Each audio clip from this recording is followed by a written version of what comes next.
Saya merasakan dengan kuat bahwa hari-hari ini kita sedang dibawa untuk berinteraksi dengan kedaulatan Tuhan sendiri. Kitab Keluaran pasal 12 ayat 1-2 mencatat, "Berfirmanlah Tuhan kepada Musa dan Harun di tanah Mesir, bulan inilah akan menjadi permulaan segala bulan bagimu. Itu akan menjadi bulan pertama bagimu tiap-tiap tahun." Kala Tuhan memberi perintah atau arahan kepada Musa untuk mempersiapkan orang-orang Israel melakukan perayaan Paskah, sebetulnya mereka sedang ada di bulan keempat dalam penanggalan tahun yang sudah berjalan. Tapi dia memberikan perintah kepada orang-orang Israel melalui Musa untuk menjadikan bulan keempat di tahun yang sudah berjalan tersebut sebagai permulaan segala bulan dan menjadi bulan pertama dari tahun-tahun penanggalan mereka. Ayat di atas menunjukkan bahwa dia dalam kedaulatan kuasanya bisa membatalkan penanggalan tahun yang sudah berjalan karena waktu ada di dalam dia.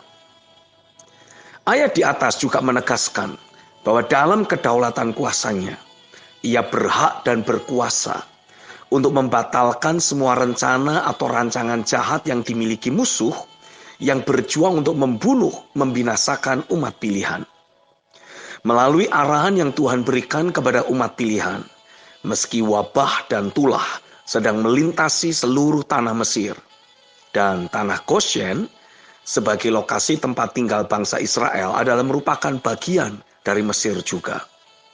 Tapi karena manifestasi dari kedaulatan kuasanya, meski seluruh tanah Mesir dilanda wabah dan tulah, tapi di tanah Goshen semuanya aman dan terkendali.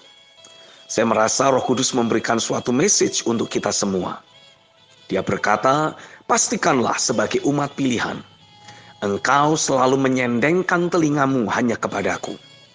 Jangan biarkan berbagai analisa, berita, data dan fakta lahiriah untuk masuk dan kemudian mencemari frekuensi rohani kehidupanmu sehari-hari.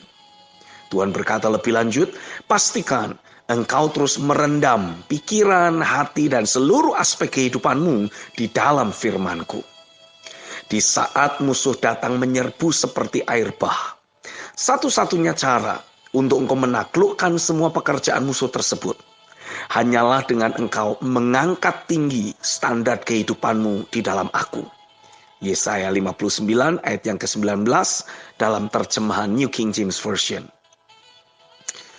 Engkau sudah mengetahui terlalu banyak, dan ada banyak yang kau ketahui itu sebetulnya bersumber dari tipu daya si jahat.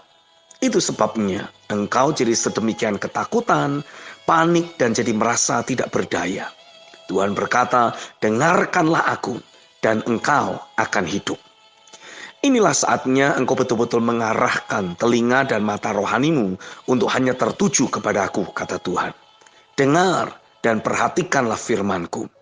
Hiduplah di dalamnya. Selaraskan seluruh aspek kehidupanmu dengan firman-Ku itu.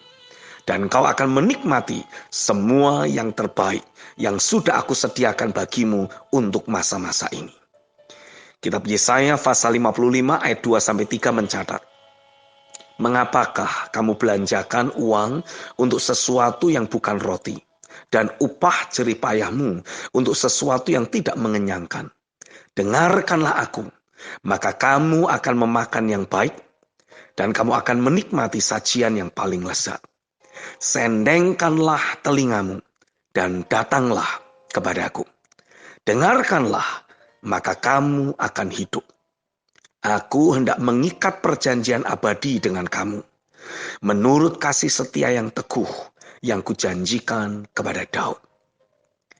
Dalam kedaulatan kuasanya, Dia telah menetapkan untuk semua orang yang mau dengar-dengaran dengan firman-Nya, untuk selalu menikmati anggur yang terbaik pada hari-hari mereka. Sama seperti Dia membedakan, mengistimewakan bangsa Israel dari tengah-tengah bangsa Mesir, Dia pun akan melakukan hal yang sama atas setiap umat pilihan-Nya. Kekasih Tuhan, inilah saatnya untuk kita menikmati anggur yang terbaik tersebut. Di dalam nama Yesus, terjadilah. Amin.